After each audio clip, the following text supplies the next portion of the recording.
Welcome to Digital Marketing Intelligence for Shopify Ask the Experts.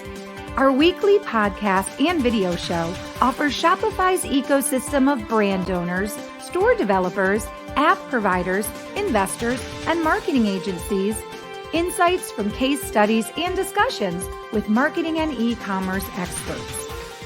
Grow faster with tips, tricks, and proven strategies, and learn what's new in e-commerce digital marketing for 2022 and beyond.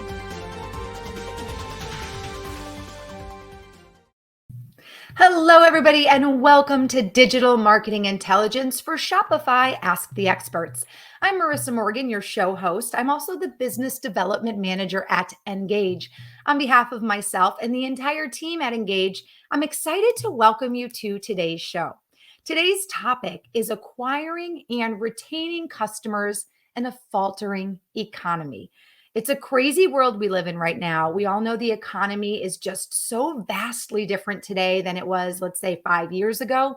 So I'm excited to introduce our guest in just a moment, who's going to share with us some great strategies for retaining customers. One thing we've learned during the course of our series this year is it's a lot less expensive to keep a customer than to go out and get a new customer. So I'm excited to hear what our guest has to say. He's actually the CMO of an award-winning Shopify agency. So I'll introduce him in just a moment. Before I get started though, of course, all of today's invaluable information is brought to you by Engage.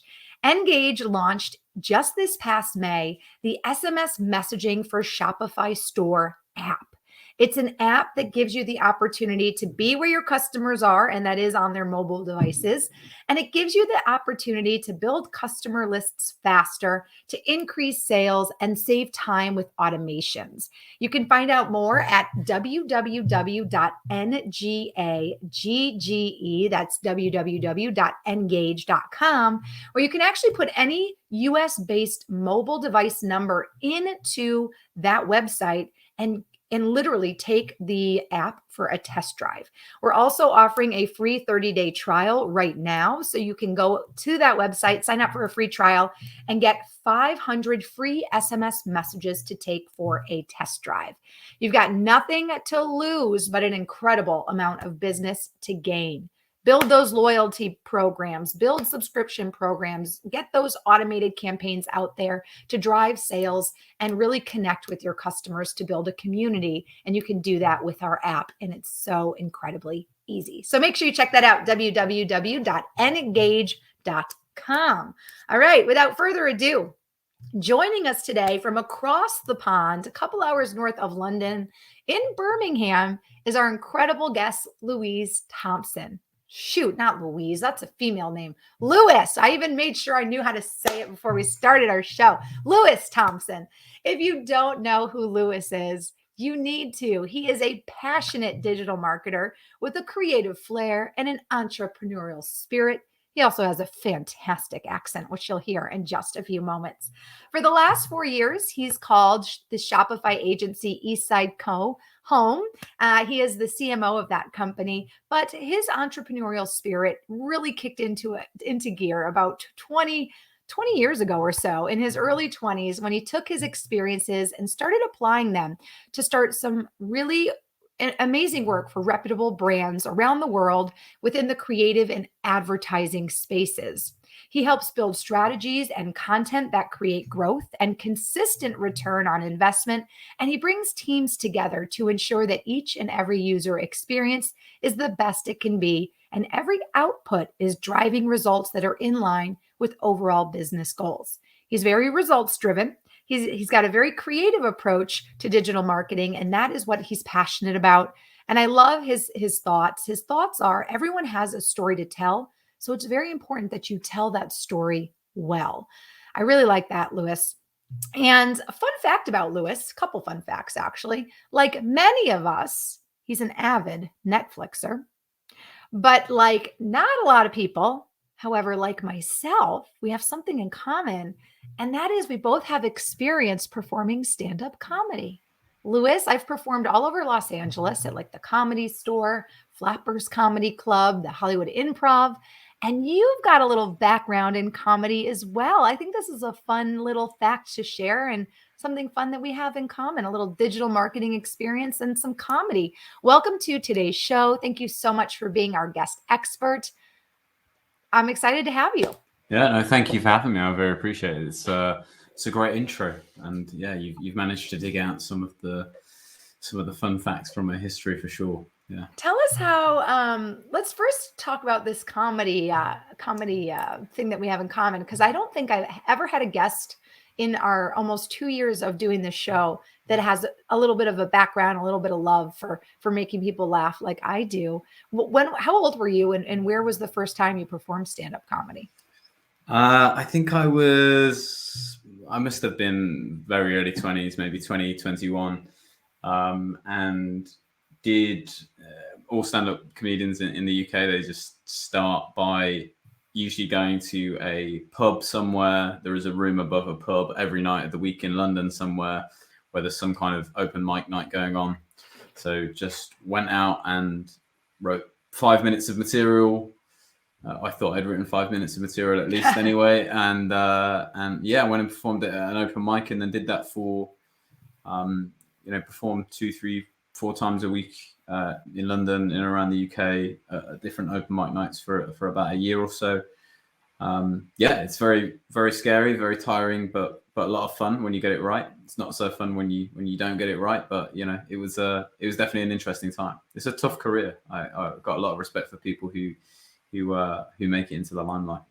I do too. And the one reason, well, a couple of them, but one of the main reasons I didn't keep up with it was because this is kind of funny. I always thought I was like a night person.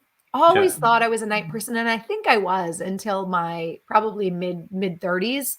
Yeah. And then I started going, wow, in order to do stand-up comedy, like your day doesn't really start till like 10 o'clock at night. You're getting ready to leave your house to go to an open mic night at 9:30, maybe 10 o'clock, and you're not even getting on stage till midnight.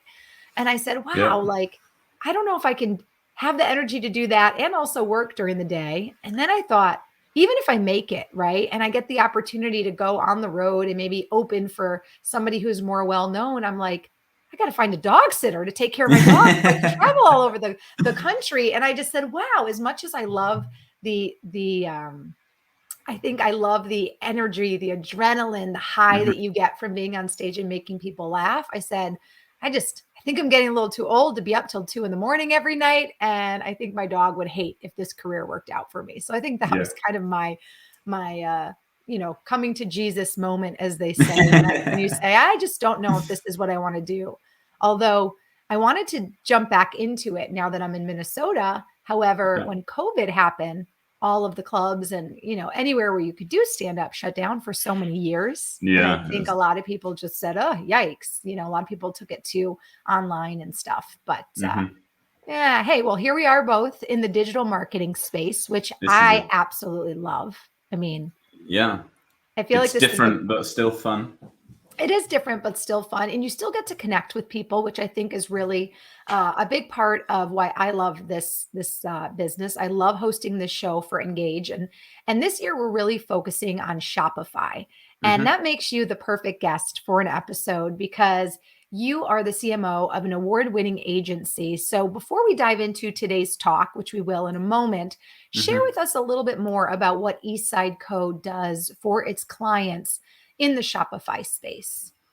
Yeah, for sure. I mean, Eastside was founded maybe 10 years ago, and initially we were what we would say platform agnostic, I suppose. So we would work on Magento, Shopify, WooCommerce, whatever clients needed us to work on. I suppose about 8 years ago, our founder, Jason, made the decision to focus completely on Shopify, really believed in what they were doing, really believed in the platform. And, we've been lucky enough to be working with Shopify, one of their kind of original 5+ partners in the UK. Been working with them ever since. And that platform has obviously seen phenomenal growth, and we've seen really great growth alongside it. So, initially building websites and designing websites for people. And then every time we see, a kind of roadblock for a customer within e-commerce, within digital e-commerce, that is a kind of flag for us to say there's a service there, or there's a need to provide those expertise. So over time, we've built out a significant technical back-end development team to build apps and integrations with Shopify. We have a really great marketing team with specialisms in all the different tactics. Our design team has grown from just designers into UX specialists, and now essentially what we do is offer, if it's in e-commerce and it's digital, we have a specialist in that area. So we try to be a one-stop shop for anybody who's on Shopify, anybody working in e-commerce. We try to support them right from the initiation of the brand all the way through to scaling it and growing it. That's fantastic. So you've really taken all of the years that the company's been in the space, taking every need, every customer need, every roadblock, every speed bump, every kind of problem that your clients have had, and turn those into more services, more offerings. And now you're really a full service e-commerce agency. Exactly. That's fantastic. Well, let's talk a little bit about the topic at hand today. And before I for those of you watching our video version, I'm going to put up an outline of today's show talk. But for those of you listening, I'll read through it. But before I do that, what are your thoughts on kind of the economy as it sits right now? Because really the topic is acquiring and retaining customers in this, we're calling it a faltering economy. What are the differences you're seeing in today's economy, certainly in the UK, but all over the world? And some of the roadblocks you're seeing for your clients now that you don't feel like they had maybe 5 or 10 years ago? I think there's a couple of things here. I think first of all, when we talk about a faltering economy, I think we're on the verge of whatever you want to call it, a recession. We're on the verge of some tough times across the board, really.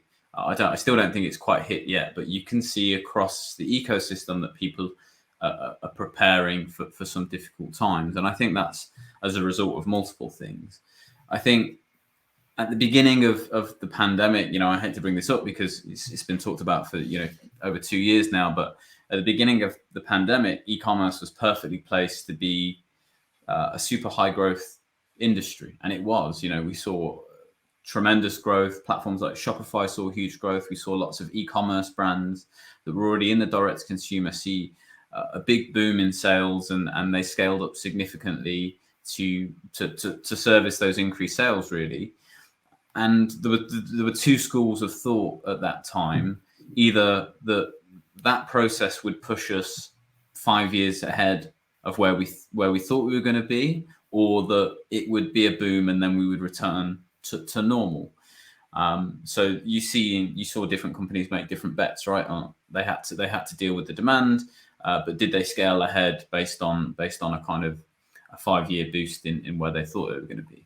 Now, what's actually happened is, yes, we saw a big boost, and we haven't really seen a decline. If you look back at 2019, we're on the normal growth curve that we would have been if the pandemic hadn't have happened. But we're not really in a position where we're significantly further ahead now than we thought we were going to be if you look at the kind of the average growth of the industry. So we're not in a terrible position in e-commerce at the moment. But my thoughts are that the next couple of years are going to be fairly difficult for lots of brands. Certainly brands that have not built a brand as such, more retailers that are driving on price and driving on functions and features.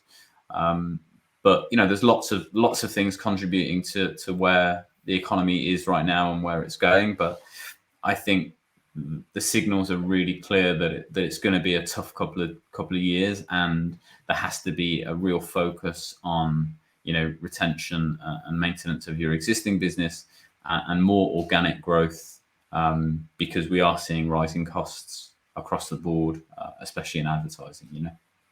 Yeah, Facebook ads have really changed. The privacy policies have changed the way things are working. And we know, and this is interesting, we know that we need to be where our customers are, which is why Engage created this amazing SMS messaging app that is integrated with Shopify. But one thing I learned from one of our previous guests is that you need to be where your customers are, but it's they said actually, I think it's going to be the show after yours, but he shared that it's important to touch the same customer on different platforms, not necessarily just be on every platform reaching different people, Yeah. but have a customer recognize you, recognize your story, your brand on the different platforms, so that there's this integrated feeling and you're almost creating this community like feeling where someone feels like they're a part of your brand and a part of your story. So, and I do think we've learned that it is less expensive. Would you agree, to retain a customer than to spend the money to try to acquire a new customer? Would you say that's accurate, or do you have thoughts on that? Yeah, no, of course. I think it's been true across all of time. I think often these concepts are presented like they're new information, and we're especially good at that in agencies and digital about presenting information like it's new. But that's been true of the golden era of advertising, the stuff that they were doing. If you watch Mad Men, the series, putting a full page ad in a magazine. It's all about frequency. It's all about being where your customers are. It's getting in front of them as much as possible and getting in front of them in multiple places. Those principles of advertising don't change. Just because, a full page spread in a magazine has become a Facebook ad or an Instagram ad or a TikTok, the principles remain the same. The technology and the platforms might change, but your principles and your values should remain throughout those things. So definitely being where your customers are and communicating with them, not just where they are, but where they are in their customer journey as well, is super important. If they don't know about you, if they've never heard of you, then you need to introduce the brand. If they've bought your products before or they're considering buying your products already, then you need to talk to them in a different way. You might be talking to them about specific products or features or functions.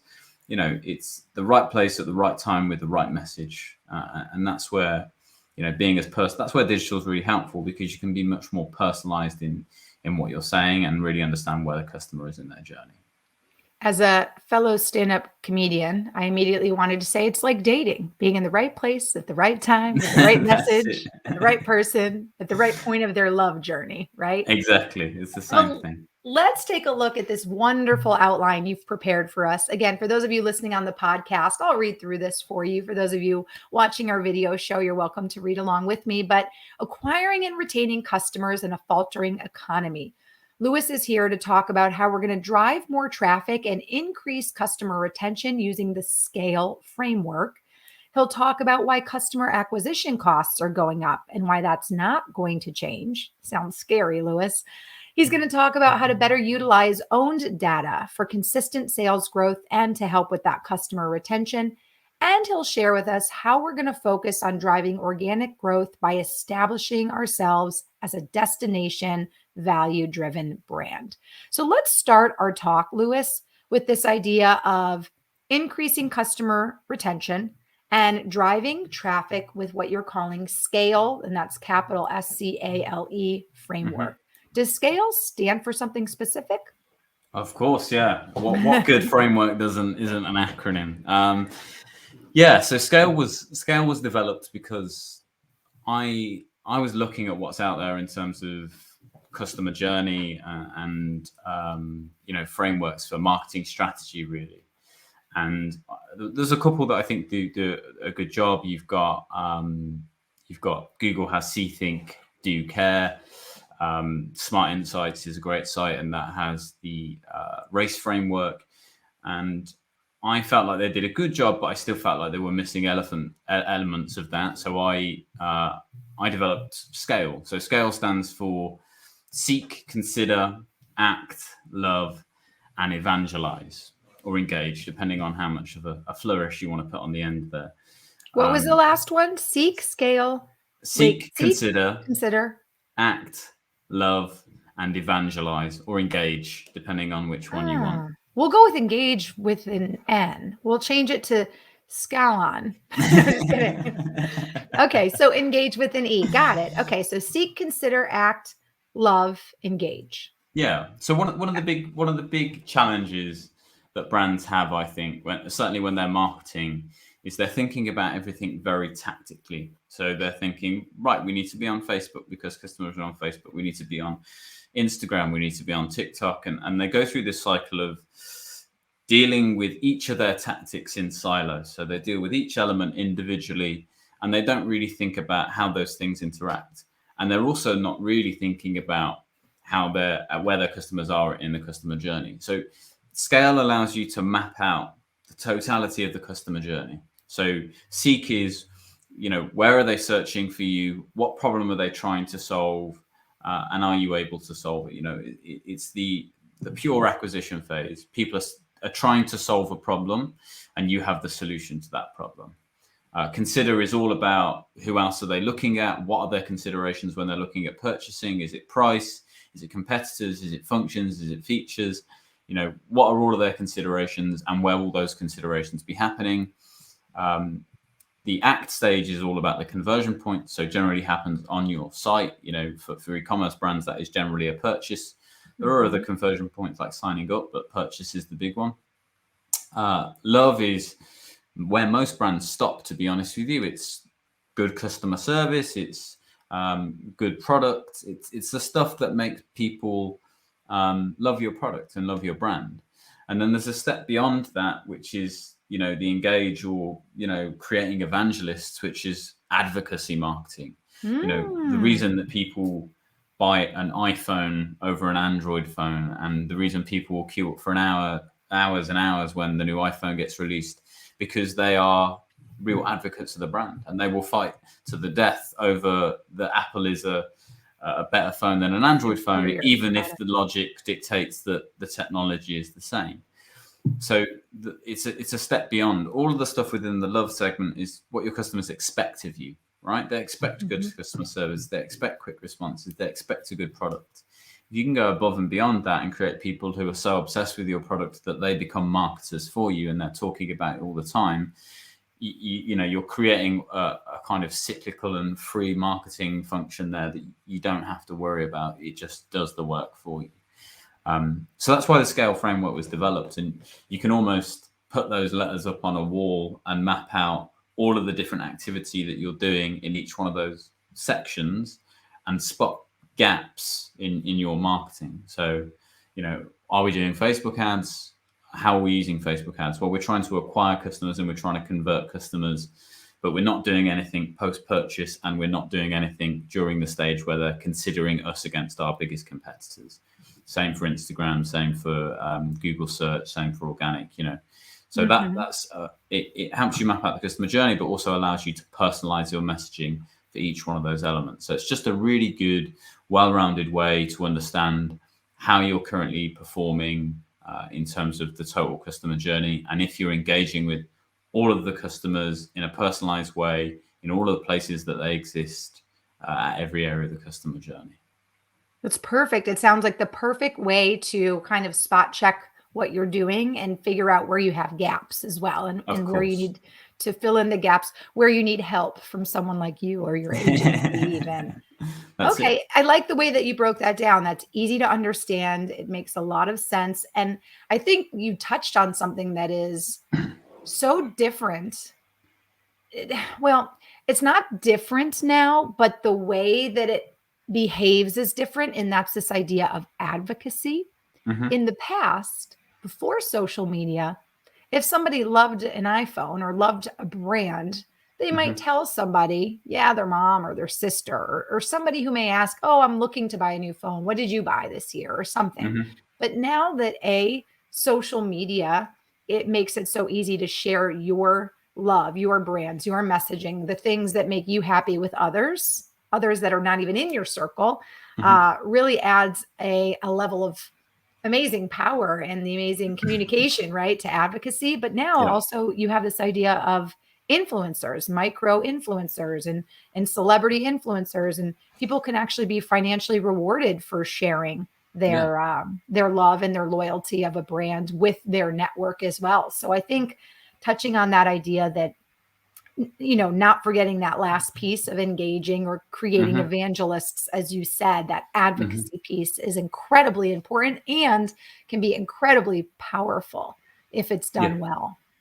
Yeah, absolutely. Absolutely. And you have to, that's the difference between tactical marketing and strategic marketing, is not only are you considering the whole kind of journey, but you're also considering the kind of ways the different tactics interact with each other at every stage of that journey. So, for example, you might see the same tactic or the same platform appear throughout that customer journey. So Facebook and Instagram ads is always a good example. That can exist throughout that whole customer journey, right? You can use it to acquire customers, and you can use it to cross-sell customers that have already purchased from you. And you can use it for pure engagement as well. But the way you use that tactic changes throughout. And of course, how you feed information and data to that tactic changes as you move through as well. So, how do all the different tactics work together? How is email working with social media? How is your paid search strategy working with your SEO and organic search strategy? All of these things should interweave and not be separate silos. And that's where you get much, exponentially better results than you would do by treating them as individual pieces. That makes a lot of sense. Integration and strategic integration, not doing all the pieces. And it's like a puzzle. When you put a puzzle together, most people, not everybody, but a lot of people start with the framework around the outside, and then they fill it in and everything's connected. You don't start with like this little, well, some people do, this little corner, this little corner, but at the end, no matter what, everything is interconnected. You don't end up with 7 different little puzzles. You end up with one beautiful, totally interconnected puzzle. Exactly. I like it. I like it a lot. Let's talk about why customer acquisition costs are going up and why you don't really see that changing and you see that being a continued trend. Yeah, I mean, there's lots and lots of reasons why the cost of acquisition is going up. I think, as you, I think you mentioned earlier, the ability to track and attribute sales to a specific channel is becoming more and more difficult. And we've trained ourselves, certainly as digital marketers, to be hyper dependent on one-to-one attribution. So this channel spent this much and returned this much.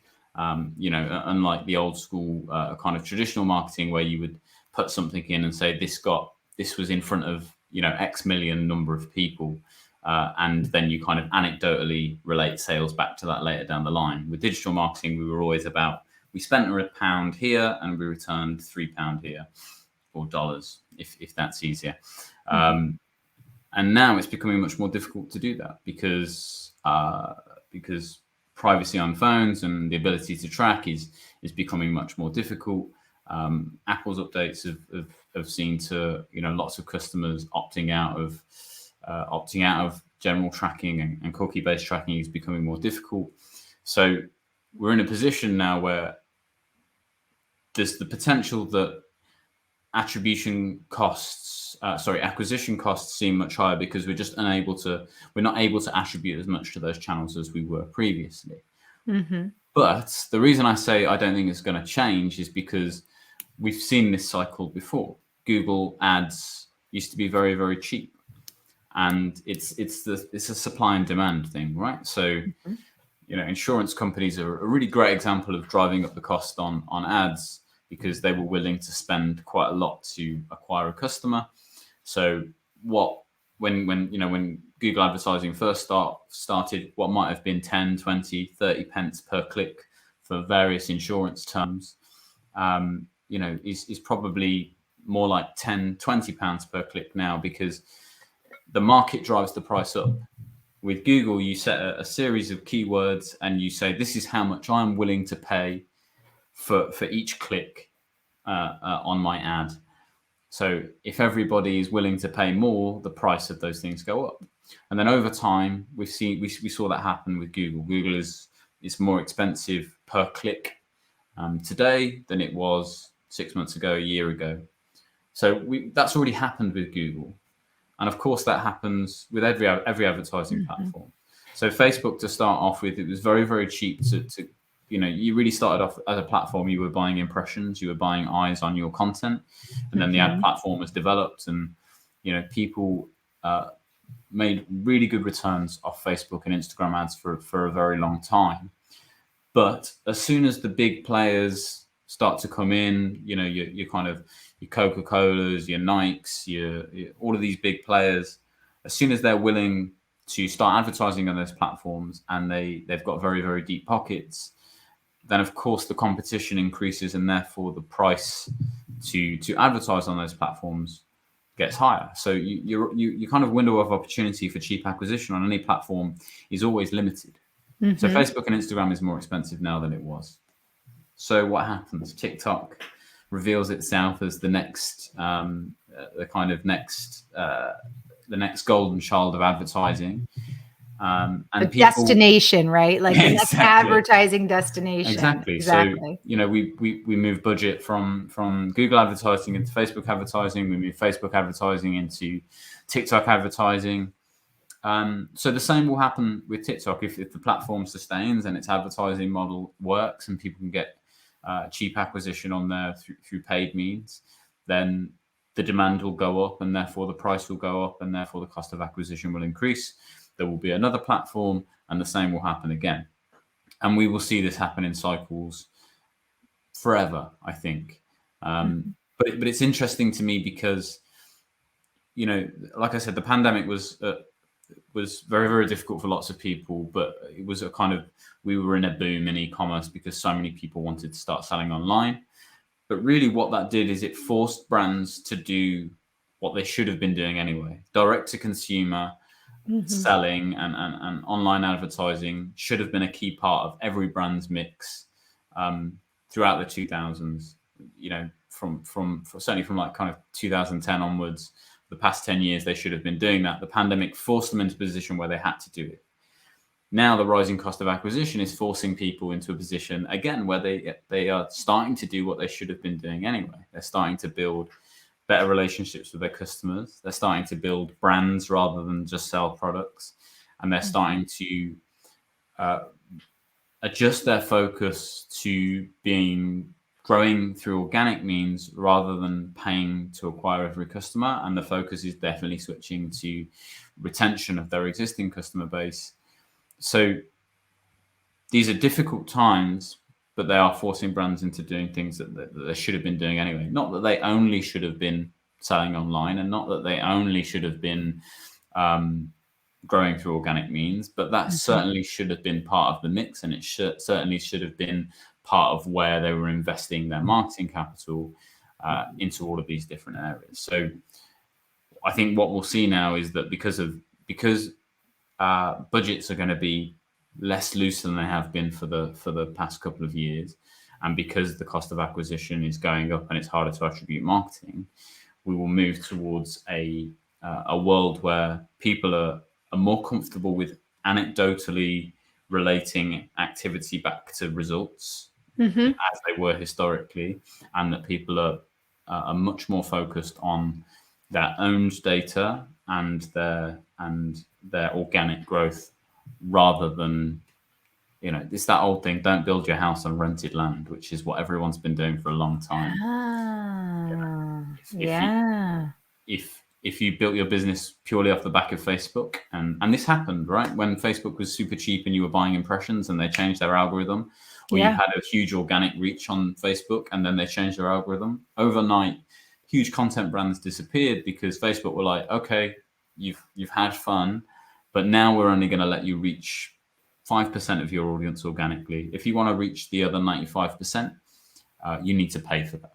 And I think that's fine by Facebook. It's difficult for brands, but Facebook has shareholders to please, and they've got margins to maintain. So, you know, it's clear where everyone's business model goes in terms of online platforms and building advertising into that. Gosh, there's times I wish I would had a little Michael. Is it Michael Zuckerberg? Is that who created Facebook? I'm having a brain. Mark Zuckerberg. Mark Zuckerberg. I knew it was Zuckerberg. Man, if we only had an inkling, right, back when we were, you know, younger, and you know, it was a college-based program to start. But gosh, if we only knew how Facebook would just evolve into this crazy e-commerce machine. It kind of blows my mind when you really think about it. And, you know, how smart Facebook has been, you know, to consistently kind of up the ante with their algorithms and their programming and everything happening on the back end. I don't know. It's just really crazy to think about. And in what you just shared, you brought up really the last few points too. You brought up Hmm. this idea of utilizing owned data. You Hmm. brought up, focusing on organic growth by establishing yourself as a Hmm. destination and a value-driven brand. That was an interesting analogy too. What did you say? Don't build your house Don't on don't build rented your house on land. rented land. Yeah, Yeah. yeah. What are, just being that you're such an award-winning Shopify agency, what are there a couple really big speed bumps or, kind of detours that you feel like e-commerce brands kind of get to or are experiencing when they come to you? Is it that they, have the puzzle pieces in place in terms of their story and their brand and the loyalty factor, and they're building their community, but they don't understand the technology side of how to, do the, reaching the customers where they are? Is that kind of like one of the big disconnects, that they don't have necessarily the knowledge or the expertise? Is that why you see a lot of, e-commerce brands coming to you, or is there something else? What's the driving force that's bringing your clients to you in today's, digital Yeah, world? I think knowledge and expertise is kind of there throughout, regardless of where they are. We see a mix. We have some brands that absolutely understand their values and their core mission. You know what they're trying to achieve, Mhm. and we have some brands. But so they have that, but they don't necessarily have the other pieces of the puzzle where they're saying, well, how do we get this in front of people? What does our tech stack look like? They just know they want it. They have real values that they want to get across, and they built a company with a real strong, as Simon Sinek would call it, he would say a real strong why. They knew why they Mhm. existed. They had a real strong purpose, but they don't necessarily have the other bits. Then we have other companies that have a pretty good tech stack, and they have a pretty good suite of marketing, but they're not necessarily value driven. They're more retailers, right? They're just Mhm. selling products. Maybe they're even selling other people's brands, but they don't have a real strong brand themselves, so that they're competing on product, functions, features, and price all the time. So the reason I always bring the kind of functions and features and price up is because if you sell purely on that, then the minute someone comes out with a cheaper product that has better Mm. functions and features, then people will leave, right? If Apple just sold on their functions and features, you would never pay $1,500, $2,000 for a phone. You would just buy the Android phone, right? Just to be clear here, I am one of the silly people that will buy an Apple phone for no other reason than I quite like it, and I'm kind of locked into their ecosystem now. So yeah, it's interesting. Really, there's very different types of customers. If you've got the values and you've got a real strong kind of purpose, then that's a good start, because there's that quote. Can't remember the guy's name, but it was a Harvard business professor who said people don't buy quarter-inch drills; they want a quarter-inch hole. They're not buying it because they want the drill.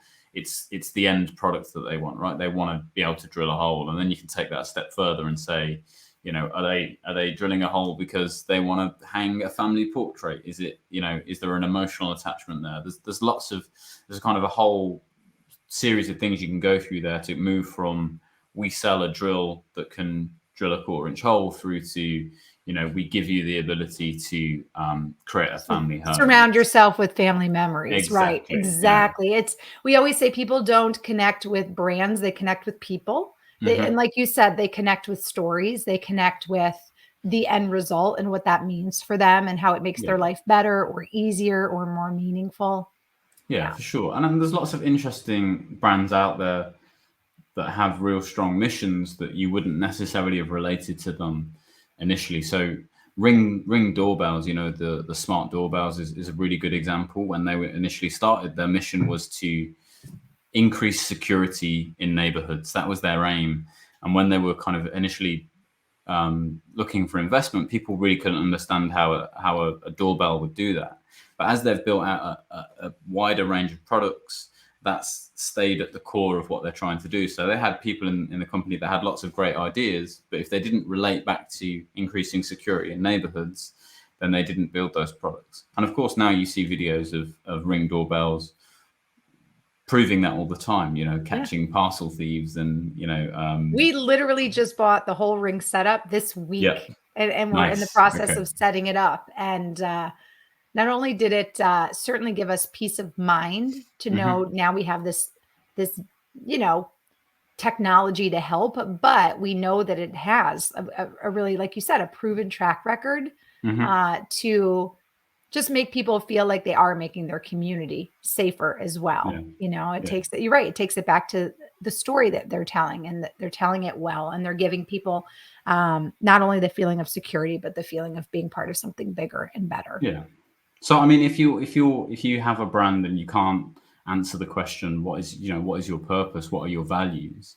Then you're in a really difficult position, because if you can't explain your values and you can't explain your mission clearly internally as a brand, then it's really hard to express that externally to your customers. And I'm not saying you have to go there and, you don't really see Ring going out there and using those exact words, but everything they do is around building security and building peace of mind. So the product is secondary to that, right? You buy Ring over other products, not necessarily because they're better, but because what they're saying resonates with you, and your friends trust it and your families trust it. And that's where the advocacy piece comes in as well. So you can kind of see with successful brands who have done this really well, you can see all those different elements, and you can reverse engineer that back into what you're doing. And if you understand your mission, then everything you do, whether that's sending an SMS, whether it's creating a Facebook ad, or sending an email, or your customer service person replying to a complaint, that tone of voice and that mission, everything needs to relate back to that. So, if I've got a complaint and I'm talking with customer service, they should hold the same tone of voice and the same intent that your initial Facebook ad or your headline on your website has. There shouldn't be a juxtaposition between the post-purchase, once I've already bought the product, and the pre-purchase acquisition bit. And that's what being a value-driven brand is. It's having a really clear purpose and having that resonate through everything you do. And then when you're talking to your customers will end up being the people that your message resonates with also, or certainly the people that will continue buying with you and become advocates of your brand, and like I said, become evangelists of what you're doing. So that's why I think it's important to be value driven and to be a destination rather than just selling products. Makes complete sense. Takes everything full circle. I think as the economy continues down this kind of uneasy path that makes all of us as consumers nervous, we definitely feel good when we feel like brands hear us and brands care about what we care about, and the narrative, feels more, it comes from more of a place of loyalty and understanding versus feeling like we're being sold or we're taken advantage of, or that we are just helping them get to their end game and they're not helping us get to our end game, which is everybody wants to feel safe, protected, secure, loved. They want their family safe, protected. And, we all live in a place where we can grow and prosper. You know what I mean? And as you mentioned, we're kind of at the verge of this idea of a recession. And I think that is just really making everybody kind of look a little bit harder at how they're spending their dollars, where they're spending their dollars, and what they're getting for their dollars. So if you've got that value-driven brand and you've got all of the pieces in place, as you said, strategically across all the channels the right way, and the narrative is the same and it's very connective and cohesive, you're going to take customers on a journey that they feel good about ultimately. You're going to tell your story well, right? Exactly. Love it. Louis, you've shared some really wonderful insights during our time together. As we wrap up, are there any final thoughts you'd like to share with our audience? I'll share how they can connect with you in just a moment, but any last little words or tips or insights you'd like to share? No, I think just to conclude and wrap it all up, just remember that you need to be communicating across the total customer journey. So remembering that seek, consider, act, love, engage, the SCALE framework, and that you need to have consistency in terms of tone of voice, and just ensure that your values are are kind of littered throughout that customer journey, and you're as personalized as possible, and utilize every tactic that you have in your kind of toolkit, but make sure you're just using the right things in the right places. And like I said, focus on your own data and the stuff, the kind of opportunities you already have. And the acquisition will come if you can get that advocacy bit right, and it will come at a much cheaper cost. Fantastic. Well, if anything today resonated with you, if you have questions, if you're interested in understanding more about what Eastside Co. can do for your brand, I do want to share how you can connect with Louis. He's very open to connecting on LinkedIn. As always, I always advise you to leave a message when you connect with any of our guests so they know that you heard them on our show. Let them know who you are and why you're connecting. And you can find Louis simply by searching his name. It's Louis, Louisg Thompson, Thompson. So look for Louis on LinkedIn, connect with him there. And then eastsideco.com,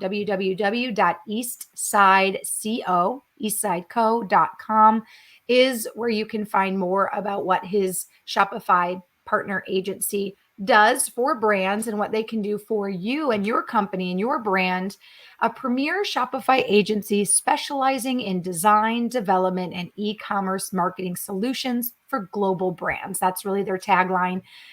What can our audience find? I know there's a free guide that you offer as well on your website. Is that right, Louis? Yeah, so we've got an internationalization guide up at the moment. So you can go on the site and just enter your email and download that guide for free. That's really for brands who are looking to, whether that's go from the US into Europe or from the UK into Europe, wherever you might be. If you're looking to cross borders, there's a really good guide there in terms of breaking down all of the things that you need to be thinking about. And it's very specific to Shopify, but broadly applicable to e-commerce as well. And we have more guides coming out over the remainder of this year, so you can keep an eye out for those. If you sign up to the mailing list on there, you can get access to all of those things. Fantastic. Well, Louis, thank you so much for joining us today for an episode of Digital Marketing Intelligence for Shopify. Thank you for being our expert, sharing some wonderful insights, wonderful solutions, and also some great examples to help us understand not only the idea of the scale framework, which I really like for retaining customers, but again, how to tell your story well and how to make sure that that story is cohesive throughout the different channels and how you can be strategic with data. All the things you shared, I think were very helpful, especially as we continue to experience an economy that's a little bit uncertain. And I think, again, companies have the power to make customers feel something. We know this because we've had good experiences with companies and we've had bad ones, but we all know that when we have a bad experience, we tend to be a little more vocal about it.